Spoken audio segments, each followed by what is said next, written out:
Bon, si t'es là, c'est que t'as déjà terminé la saison 2 de Squid Game après les 3 ans d'attente. Et si t'es pas au courant, la saison 3 sortira pour l'été ou l'automne 2025, ça y est, c'est officiel. Sauf que la saison 2 nous laisse avec pas mal de questions sans réponse. Et donc voilà, je te propose 10 théories sur la saison 3 de Squid Game qui devraient probablement arriver. Allez, la première théorie, c'est que Ji-Hoon, le joueur 456, va réintégrer le jeu. Car oui, on n'en est pas sûr, l'homme en noir pourrait tout simplement le forcer à regarder simplement les autres joueurs.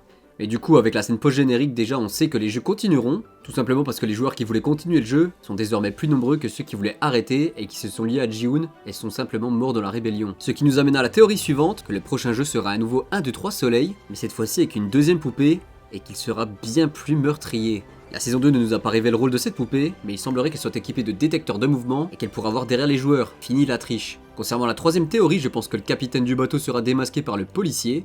On sait désormais qu'il a trafiqué les drones, qu'il a repêché le policier sur ordre de son frère, et qu'il a enlevé le traceur dans la dent de Ji-Hoon, et que la situation sur le bateau pourrait s'inverser. On continue avec la quatrième théorie, et je pense que celle-ci va vous briser le cœur. Je vais vous parler des joueurs 007 et 149, tu sais, la mère et le fils, et je pense que Squid Game va être très sournois, et nous amener à un jeu qui se jouera en duo. Ils vont se mettre ensemble, et l'un devra tuer l'autre. Maintenant la vraie question, c'est qui des deux va mourir et se sacrifier pour l'autre. Dans une scène de la saison 2, la mère lui dit qu'il ne sera peut-être pas affecté par sa mort, mais qu'elle n'aura plus de raison de vivre si elle le perd, et c'est pour ça qu'on pense que ce sera elle qui va se sacrifier.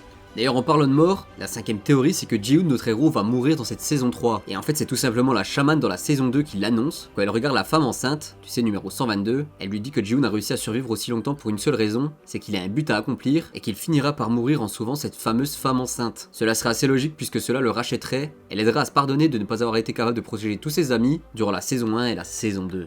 On continue, la sixième théorie concerne le garde numéro 11, tu sais, la femme qu'on suit depuis le début de la saison 2, et on pense qu'elle va s'allier à nos héros et avoir un grand rôle quant à la fin des Squid Game. Dans la saison 3, elle va sûrement redoubler d'efforts afin de se venger des gardes qui ont essayé de la menacer, elle tirera les ficelles en coulisses, et je pense même que ce sera elle qui libérera Ji-Hoon, et je la vois bien truquer les jeux, à un moment crucial où un de nos héros est menacé. Du coup, ça nous amène directement à la septième théorie, et je pense qu'un des personnages morts dans la saison 2 pourrait bien revenir en vie, et je pense notamment à 246, et ce serait justement la garde numéro 11 qui l'aurait sauvé car oui, elle l'a vu avant les Squid Game, avec le but de sauver sa petite fille qui a un cancer. Et ma théorie, c'est qu'elle lui a tiré dessus à la fin de la saison 2, mais qu'elle ne l'a pas tué intentionnellement. Maintenant, concernant la huitième théorie, on pense que Ji-Hoon, notre héros, va découvrir l'identité de l'homme en noir, qui était depuis tout ce temps son ami le joueur numéro 1. Cette révélation le brisera, et devrait également révéler l'histoire en détail de ce fameux frontman, qui est sûrement plus complexe qu'il n'y paraît avec le décès de sa femme. Moi je pense qu'il a voulu également arrêter les jeux, mais qu'il a vu qu'il ne pourrait jamais, et donc il est devenu ce fameux homme en noir pour une raison qu'on ignore encore. On continue avec la neuvième théorie qui est beaucoup plus risquée et qui a moins de chances de se produire, et comme tu l'as vu dans la scène post-générique, on fait à nouveau le jeu 1, 2, 3 soleils, et donc moi je pense qu'il est possible qu'on recommence le jeu à zéro avec 456 participants, et que du coup avec les deux poupées, le premier jeu pourrait être un véritable massacre, afin d'accélérer évidemment le sort des 456 joueurs. Et maintenant concernant la dixième théorie,